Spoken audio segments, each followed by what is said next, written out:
Você não acha, Felipe, que ao longo de nossa história nós fomos marcados de alguma forma por assassinatos muito duvidosos, premeditados, conspirações? Sim, fraudes, golpes de Estado, coisas terríveis, governantes imprestáveis. Como toda a história, a nossa também tem seu lado obscuro. Fomos marcados desde o início. Os espanhóis traíram os líderes indígenas para roubar suas terras e suas riquezas. Eu penso em Montezuma, em Atahualpa e mais adiante em famílias poderosas que tomaram países e instalaram ditaduras patriarcais. Basta pensar no Haiti com Papa Doc, na República Dominicana de Trujillo, no Somoza da Nicarágua. A pergunta é, qual é o impacto disso na América Latina?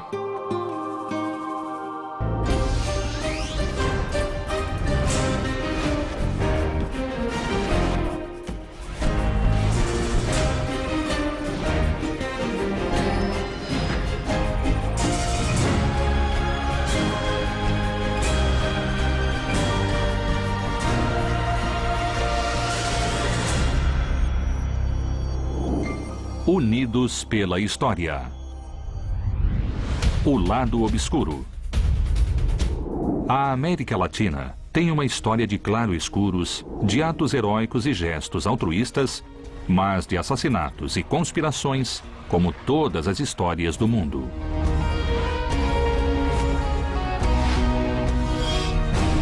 Há poucos anos, muito perto daqui, foi assassinado Alexandre Litvinenko, ex-espião e dissidente russo. 3 semanas antes, tinha sido envenenado com polônio-210, um veneno radioativo altamente tóxico, para o qual não existe antídoto.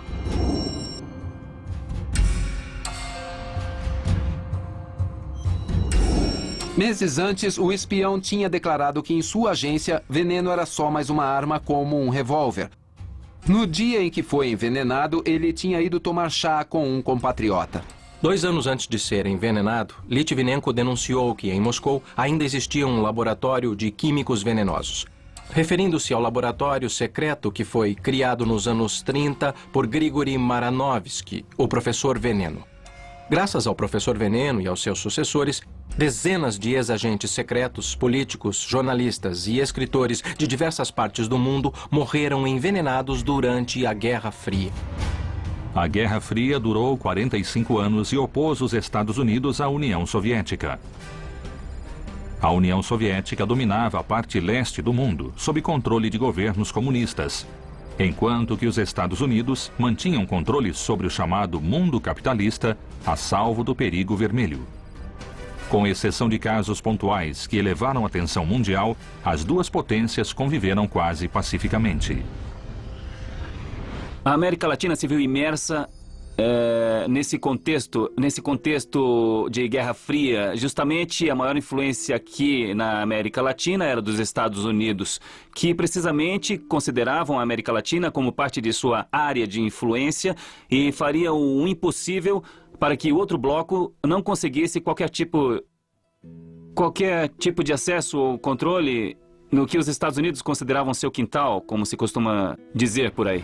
Geralmente, toda a América Latina se alinhava, digamos, com as posições dos Estados Unidos com a muito leve e nem sempre clara exceção do México. Isso até 1960, quando a harmonia começou a se romper, quando mudou a atitude.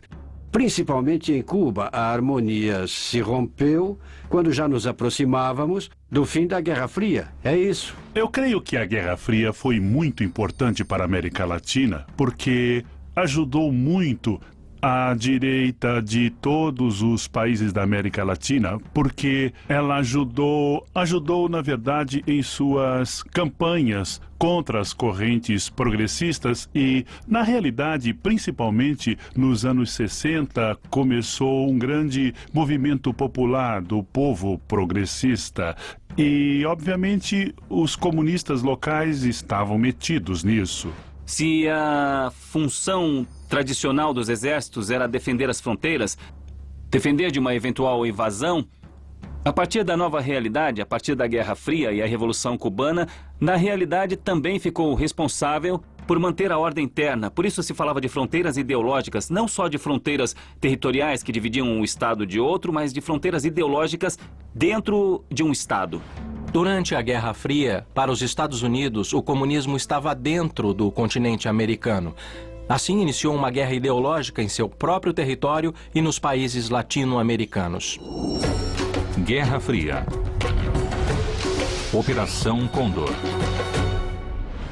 Parte da guerra ideológica que se deu ao mesmo tempo em todos os países da América Latina foi a Operação Condor, um plano de operações de inteligência coordenado para trocar informações e prisioneiros, torturar e eliminar opositores por ações combinadas dos governos da Argentina, Chile, Uruguai, Paraguai, Bolívia, Brasil, depois Equador e Peru. A Operação Condor foi inspirada no Decreto de Noite e Névoa nazista. Um decreto do governo alemão que procurava a eliminação física de opositores políticos. Eu fui vítima da Operação Condor. Porque eu fui detido no aeroporto, eu estou falando de 1975, antes do golpe militar na Argentina, no aeroporto de São Paulo. Eu fui encapuzado pelo DOPS, eu fui levado ao quartel e fui interrogado a noite inteira. Eles me davam informes de dirigentes sindicais da Venezuela, do Paraguai, de camponeses, do Equador.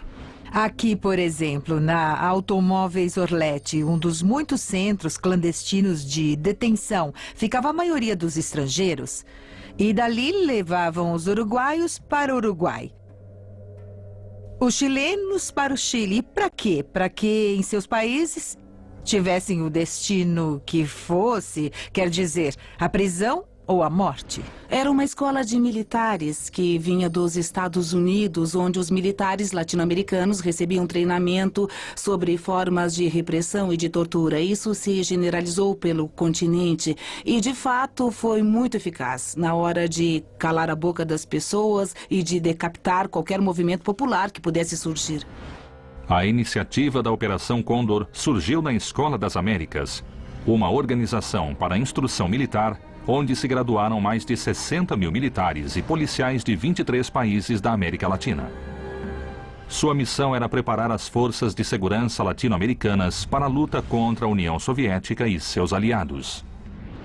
Quando se fala da Operação Condor e da cumplicidade dos regimes latino-americanos na luta contra a subversão e as guerrilhas, aí se dá um fenômeno que me parece historicamente simplesmente repudiável. É a sensação de que os militares latinos deviam aprender a fazer repressão com outros regimes quando se dava exatamente o contrário. Eu, por minha experiência nos Estados Unidos e 45 anos de jornalismo, creio que, apesar de ser verdade que houve a Escola das Américas, que houve apoio logístico e que houve preparação de oficiais com exercícios de prática de guerra contra-revolucionária, não é verdade que os militares latino-americanos tenham sido passivos aprendizes dos bandidos da história.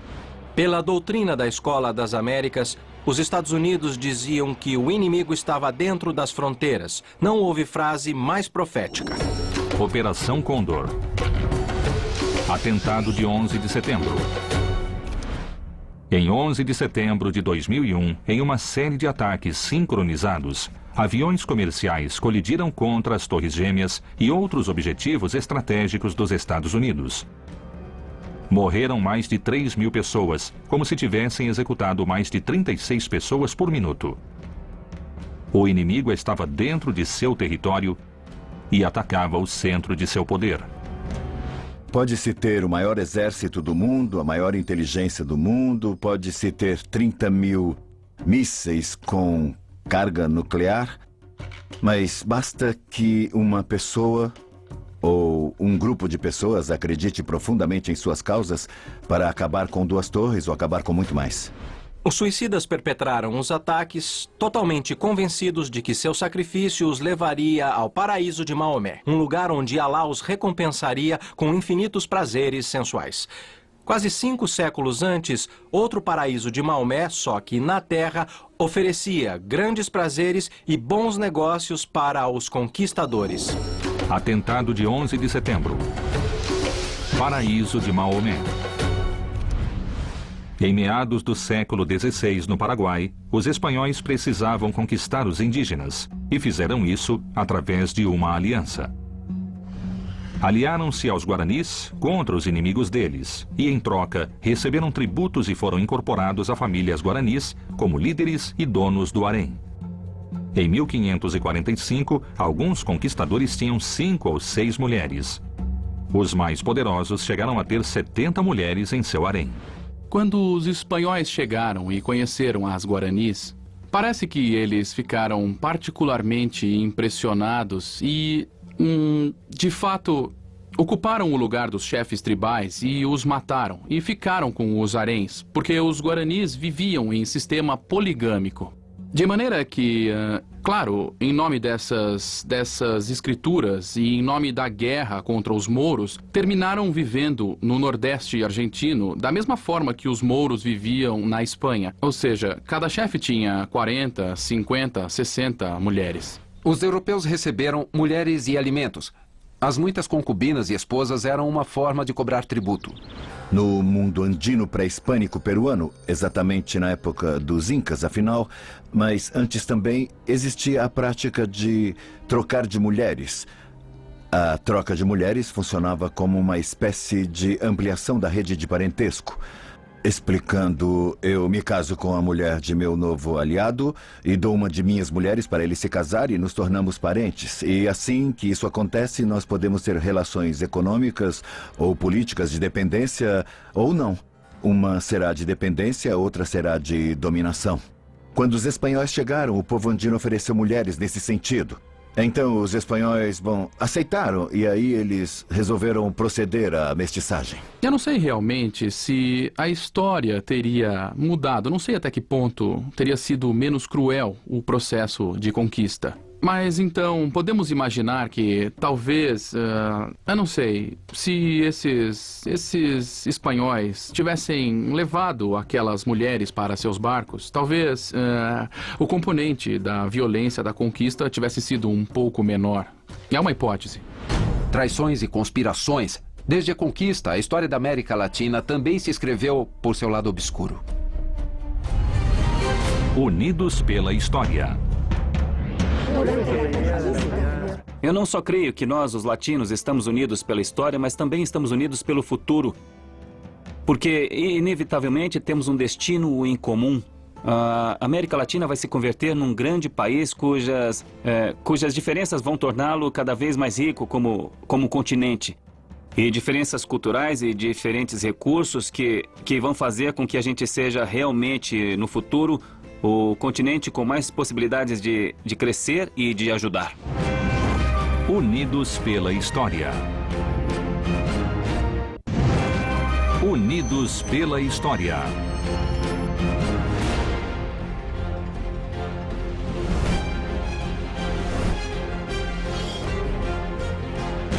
Desde os governos liberais do Equador e a ascensão da aristocracia cafeeira na Costa Rica, até a suposta fraude na Colômbia em 1970, que deu origem ao grupo guerrilheiro M-19, a política da fraude eleitoral durante os séculos 19 e 20 na América Latina tem sido constante.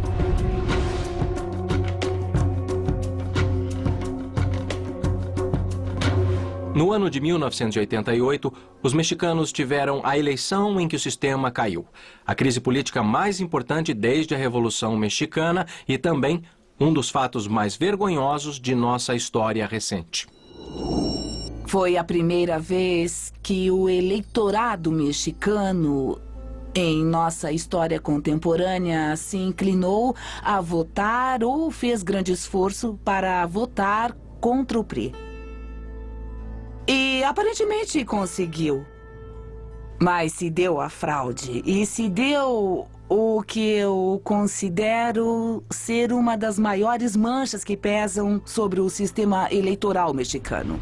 Nas eleições presidenciais de 1988, o candidato da oposição e de centro-esquerda, Cuauhtémoc Cárdenas, estava ganhando na apuração parcial do candidato oficial Carlos Salinas de Gortari.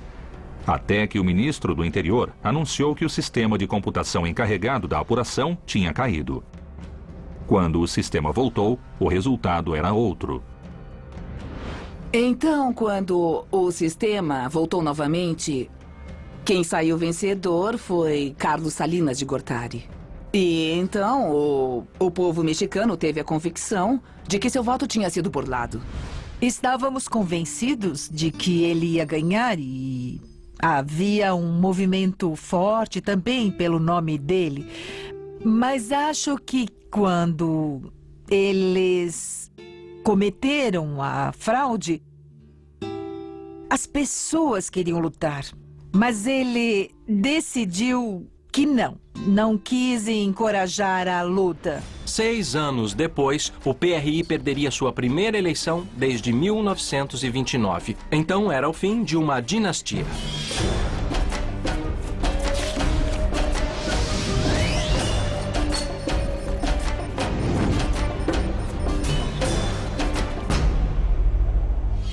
No século XVI, outra dinastia chegou ao fim. A captura de Atahualpa por Francisco Pizarro marcou o fim do Império Inca, o estado pré-hispânico mais extenso da América. O primeiro encontro entre o espanhol e o nativo foi muito dramático. Quando Pizarro se encontrou com Atahualpa... quando os espanhóis se encontraram com Atahualpa na Praça de Cajamarca, fizeram a chamada cerimônia de exigência. Era uma espécie de ultimato. Eles leram um texto em que mandavam que se submetesse às leis católicas e ao rei da Espanha. Cronistas contam que um sacerdote que acompanhava Pizarro deu uma Bíblia a Atahualpa dizendo que continha a palavra de Deus. Como para os incas a noção de palavra tinha clara conotação sonora, Atahualpa levou o livro ao ouvido e, como não ouviu nada, jogou o livro longe. Foi o sinal para atacá-lo. A artilharia escondida ao redor da praça começou a disparar suas armas de fogo e provocou pânico entre os indígenas. Morreram cerca de 2.000 índios. O Inca foi capturado, suas riquezas saqueadas e sua mulher entregue aos espanhóis. Ficou 8 meses preso. A princípio ficou muito deprimido, mas depois se recuperou e acabou mostrando grande inteligência. Aprendeu espanhol e logo começou a ganhar de todos no xadrez. Atahualpa tentou comprar sua liberdade. Prometeu encher um quarto com ouro e prata até onde sua mão alcançasse. Foi o resgate mais caro da história. Aqui havia culturas muito importantes, civilizações importantíssimas que não só se medem por pirâmides ou grandes construções, mas, por exemplo, foram capazes de crer, por exemplo, de continuar acreditando que a palavra era sagrada. Isso explica algumas das derrotas imediatas dos indígenas frente ao invasor europeu. A Europa já não acreditava na palavra havia muito, e quando, por exemplo, Pizarro disse para Atahualpa que se ele enchesse 2 quartos de prata e 1 de ouro, que se fizesse isso, ele seria libertado. A meu ver, Atahualpa seria morto de qualquer modo, enchesse 2 quartos de ouro e prata ou não. No momento, o problema era decidir quando e de que maneira. Atahualpa não ia aceitar a dominação espanhola facilmente. Então ia ser uma negociação constante. Então, nesse caso, seria mais rentável matá-lo do que mantê-lo. Atahualpa cumpriu sua parte ao pé da letra. Mandou trazer joias do império todo, que transformadas em lingotes totalizaram 24 toneladas de ouro e prata. A outra parte não cumpriu o combinado, estrangulando Atahualpa em 26 de julho de 1523, por conspirar contra os espanhóis. Por ano, os quartos do resgate são visitados por mais de 50.000 turistas. Inca Atahualpa. Dinastias familiares. Para os incas, a sucessão de poder era questão de parentesco e linhagem.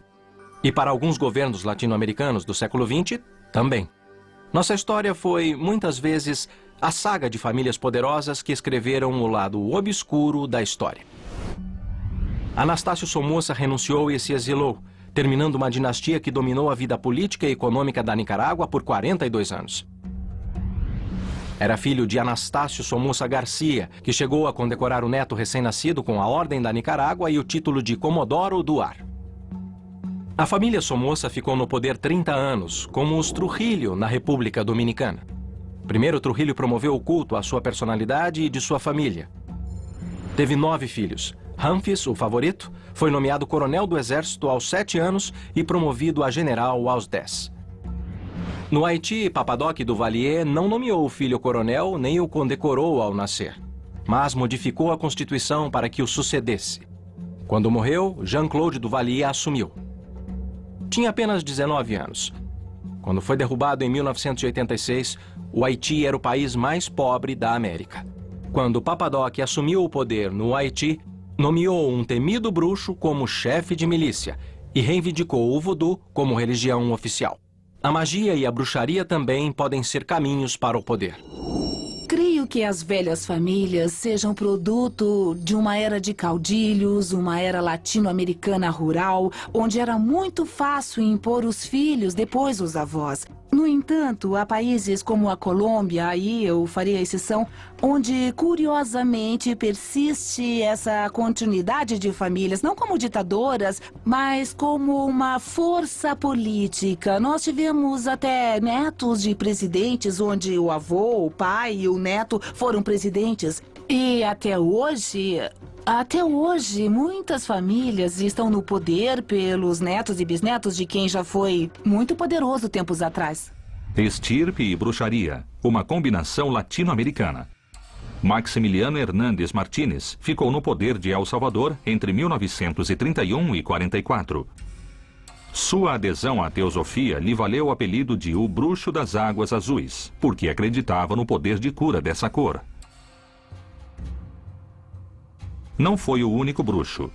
Nos anos 70, o secretário particular de Juan Domingo Perón, López Rega, conhecido como El Brujo, chegou a ter muita influência sobre o general e a esposa. Quando Perón morreu, Isabel assumiu a presidência com El Brujo como primeiro-ministro e conselheiro espiritual. Em Cheiro de Goiaba, Gabriel Garcia Marques conta que o ditador haitiano Papadoc mandou exterminar os cães pretos do país, porque um inimigo, para escapar de sua perseguição, tinha se transformado em um cão preto. Unidos pela história. E se acontecer o que está acontecendo? Há fronteiras na educação, a educação tem limites, e esses limites estão assinalados, marcados pelas estruturas sociais que negam ao homem o direito de ser. Refiro-me a ser coletivamente, a ser entre todos, não a ser entre poucos, para poder humilhar os demais, mas ser entre todos, sermos juntos, construirmos juntos e criarmos juntos, sonharmos juntos e nos divertirmos juntos. Esse negócio de que a Terra é um vale de lágrimas, sabe de uma coisa? Já é hora de deixar de ser. Unidos pela história. Unidos pela história. No fim do século XVIII, em Vila Rica, Ouro Preto, um grupo de não mais de 30 clérigos, militares e funcionários do governo começou a conspirar pela independência de Minas Gerais e pela formação de um Estado republicano. A Inconfidência Mineira foi o primeiro movimento político independentista do Brasil. Entre os conspiradores havia intelectuais inspirados pelo Iluminismo e pela Revolução Norte-Americana de alguns anos antes. Como em muitos lugares da América Latina, os conspiradores protestavam contra o aumento dos impostos. Estava previsto que a rebelião explodiria no mesmo dia do pagamento de impostos em Vila Rica. Segundo o plano, os rebelados ocupariam as ruas e proclamariam a independência. Mas a conspiração foi traída e seus organizadores detidos e condenados à morte, acusados de deslealdade para com Portugal. Meses depois, a pena foi comutada a todos, menos um. Joaquim José da Silva Xavier se tornou o bode expiatório da rebelião.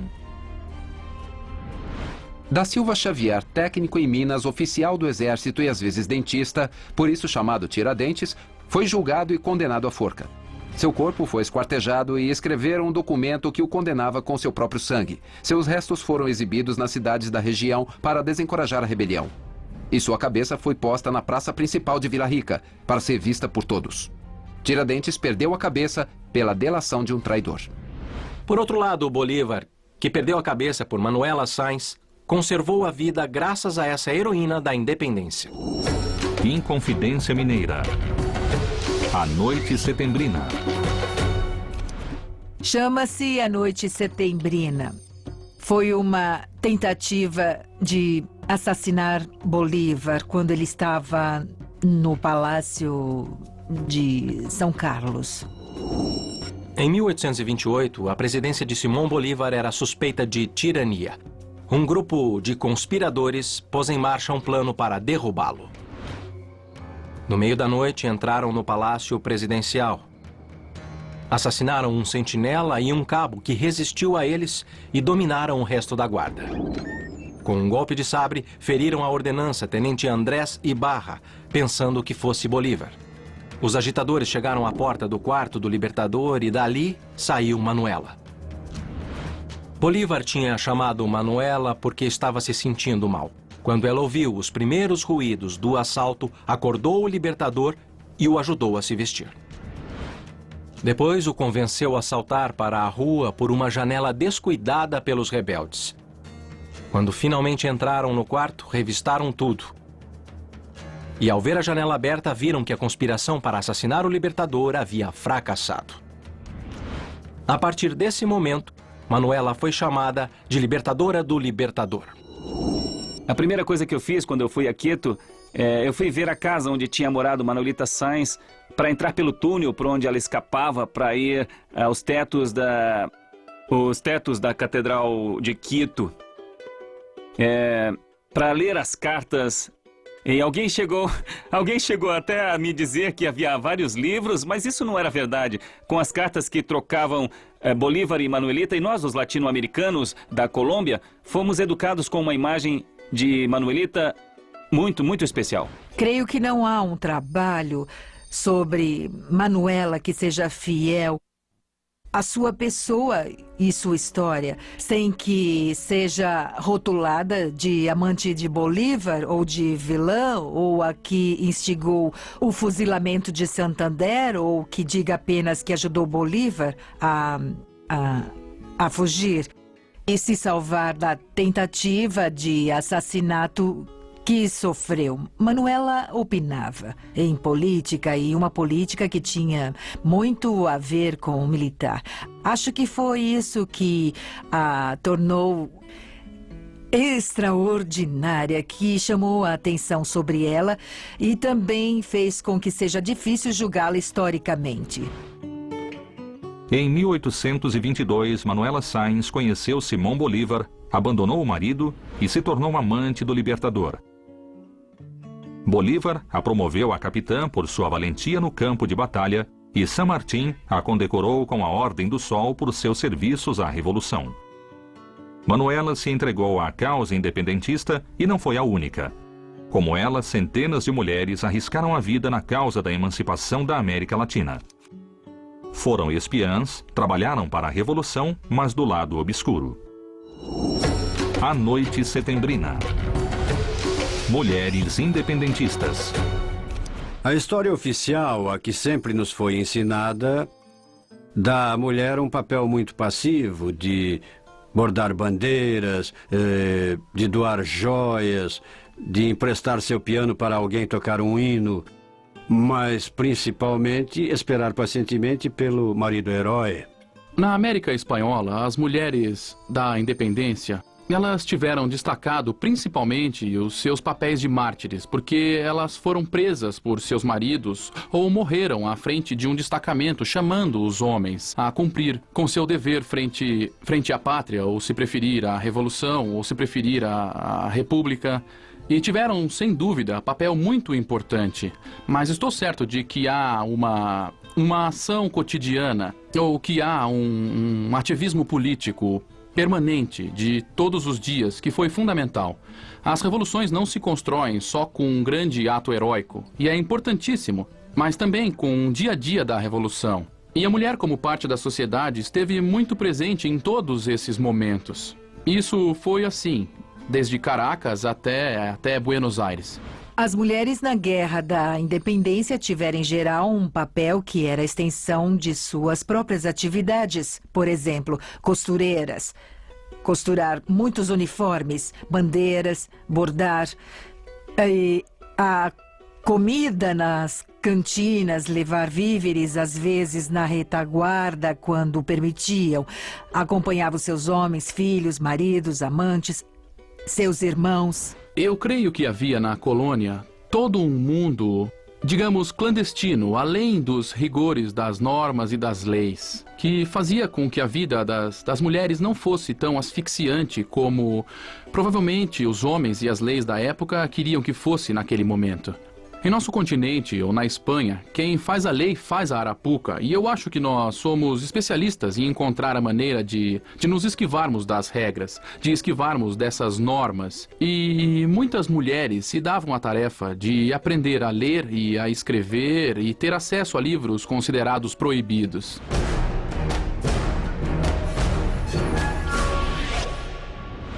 Em 1810, as mulheres latino-americanas de classe alta sabiam ler e escrever. Estavam a par das novidades literárias do momento, participavam de saraus e reuniões, e os soldados espanhóis falavam na frente delas, porque, afinal, elas não entendiam nada. Eram as perfeitas espiãs. Perfeitas como Rosa Campuzano, do Equador. Atiradas como Maria Hermenegilda de Gisla e Petronília Carrilho, de Lima, que organizava saraus com espanhóis para conseguir informações. Valentes como Vicenta Juaristi Eguino, que fabricava balas de canhão em sua casa, na Bolívia, e Leona Vicário, do México. Mulheres dispostas a dar a vida pela causa da América. A Colômbia também tinha espiãs. Policarpa Salavarrieta era costureira dos espanhóis para informar aos revolucionários. Foi detida e condenada à pena de morte. Antônia Santos foi fuzilada. Ana Maria Campos foi açoitada e obrigada a cavalgar nua pelas ruas da cidade. Margarita Figueira, de 80 anos, foi açoitada e decapitada. Eu creio que as mulheres foram uma força moral extraordinária. Havia muitas mulheres patriotas, muitas envolvidas nas atividades de guerra e mulheres que diziam que mandavam seus filhos à guerra. Sim, porque acreditavam na causa que estavam defendendo. Unidos pela história. Se os libertadores voltassem hoje, se pudessem despertar do seu sono, eu creio que ficariam relativamente satisfeitos por ver que já não há guerras civis interamericanas, que há desenvolvimento econômico, que há um projeto de integração múltiplo, cada vez mais avançado, que há toda uma série de iniciativas que mostram que na América Latina se criam soluções para o mundo inteiro, que a América Latina pesa, digamos, no conceito internacional. Bem, evidentemente ainda não foi terminada a trajetória, mas está apenas começando, digamos, um caminho para o terceiro século, com perspectivas muito positivas. Unidos pela história. Unidos pela história.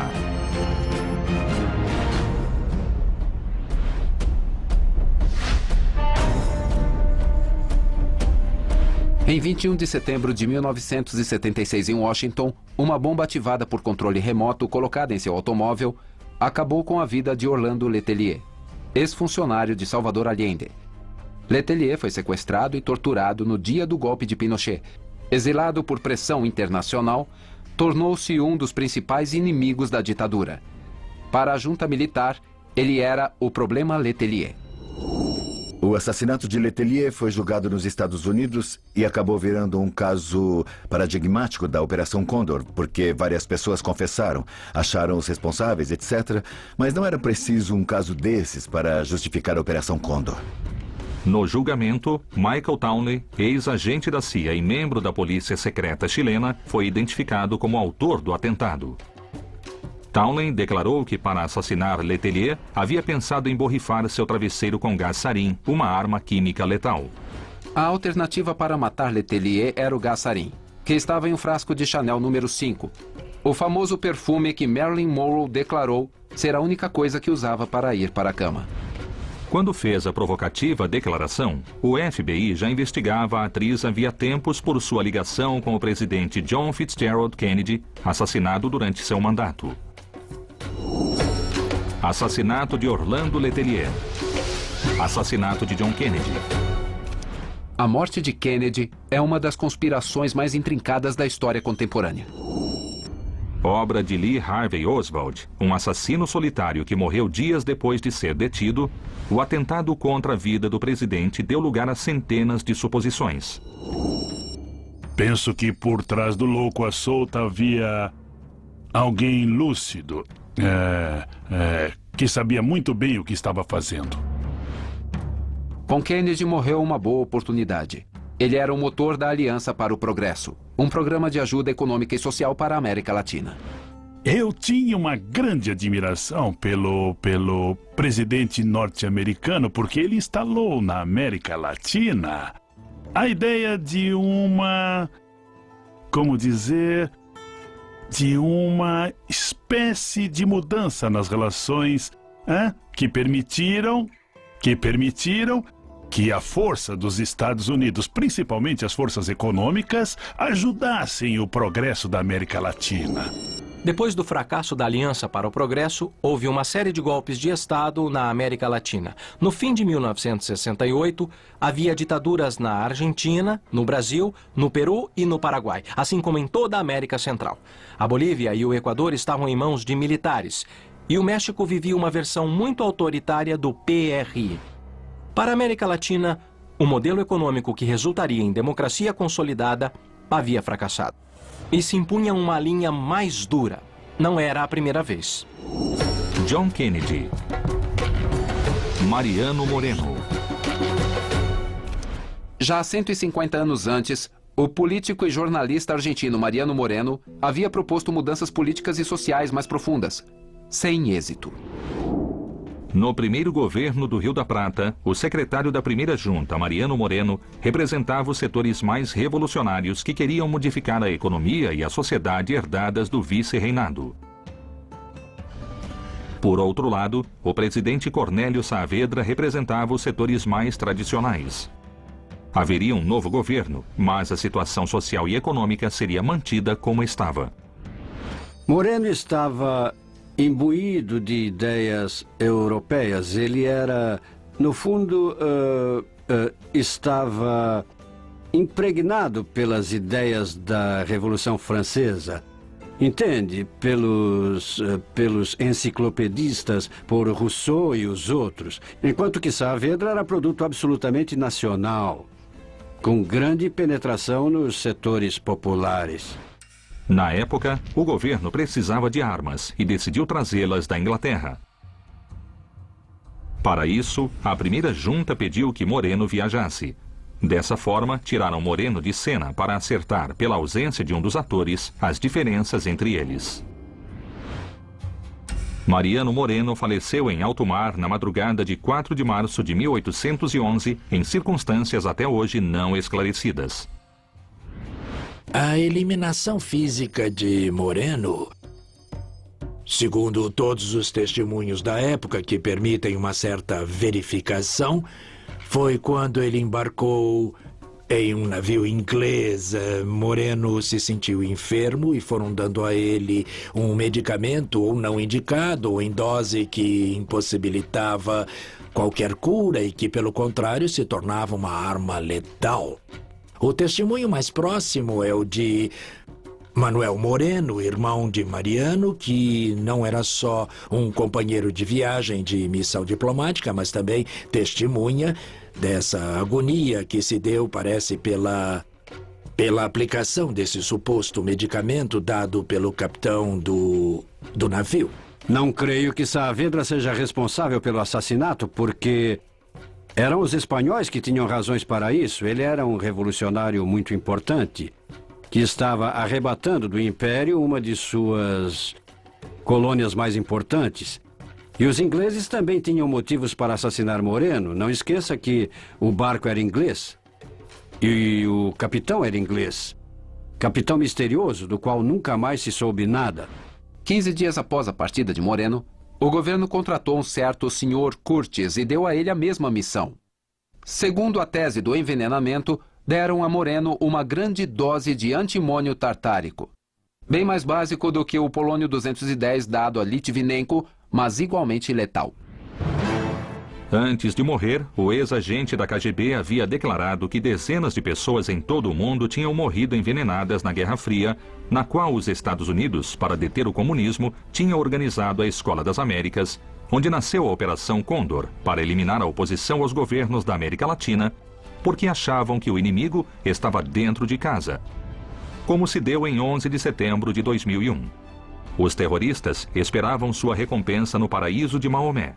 E como se deu com os espanhóis e os guaranis, com quem se aliaram pelo poder. Mas, mais tarde, o acesso ao poder podia ser feito pela fraude, como a de 1988 no México, quando o sistema caiu e marcou o fim de uma dinastia com o desprestígio do PRI. Outra dinastia terminou com a queda do Inca Atahualpa, que pagou o maior resgate da história, mas foi morto assim mesmo, terminando uma sucessão familiar imitada por Somoza na Nicarágua, Trujillo na República Dominicana e Papadoc no Haiti, que encorajava o voodoo, que também está no Brasil, onde Tiradentes acabou enforcado porque a conspiração fracassou. Fracassou também a tentativa de matar Bolívar, salvo por Manuela Sáenz, ex-espiã da Guerra da Independência. Também espião, mas para a CIA era o assassino de Orlando Letelier que queriam matar com gás sarin contido em um frasco de Chanel número 5, o perfume de Marilyn Monroe, que tinha uma ligação com John Fitzgerald Kennedy, cuja morte fez fracassar a Aliança para o Progresso e se impuseram regimes mais duros.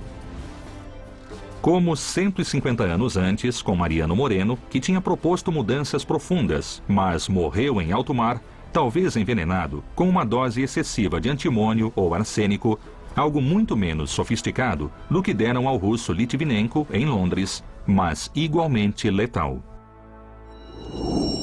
Creio que podemos pensar que, com memória sem esquecer o passado, não é? Apesar de todas as coisas, com essa memória que vale a pena ter, a história prossegue. Devido à passagem do bicentenário, seria muito bom refletir sobre as nossas responsabilidades comuns. Sim, é importante ver os graus de responsabilidade.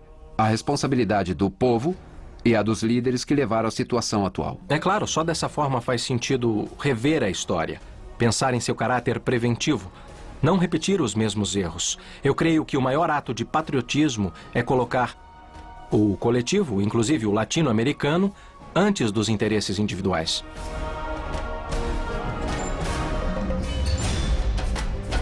Nossa história se escreve todos os dias, com os gestos mais desinteressados de seus protagonistas, mas também com os mais baixos. Somos um continente de claro e escuro, e assim avançamos entre luzes e sombras, inexoravelmente unidos pela história.